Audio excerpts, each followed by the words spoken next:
Welcome to the Slop Farm. Enjoy the video. In this video, I will show how to make taco shells. First, you'll need corn tortillas, your preferred cooking oil, and a frying pan.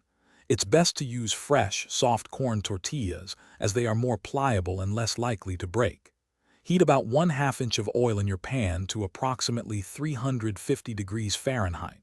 This temperature is crucial for achieving that perfect crispness without burning the tortillas.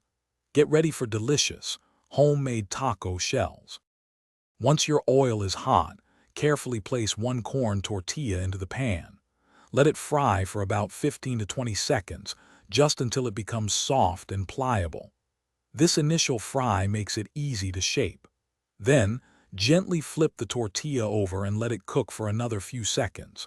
You're not looking for crispness yet, just enough warmth to make it flexible for shaping. Now for the fun part, shaping. Using tongs, carefully fold the softened tortilla in half to create the taco shell shape. You can also use a taco press if you have one.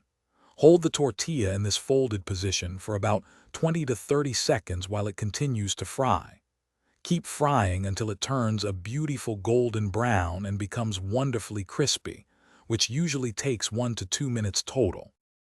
After frying, immediately place your crispy taco shells on paper towels to drain any excess oil. This helps them stay perfectly crunchy. Once completely cooled, store your homemade shells in an airtight container. They'll stay fresh for 2 to 3 days. Enjoy filling them with your favorite ingredients. For more great cooking tips and deals, including a link to the Owala water bottle mentioned, check the description below this video. Thanks for watching. Consider subscribing if we helped you today.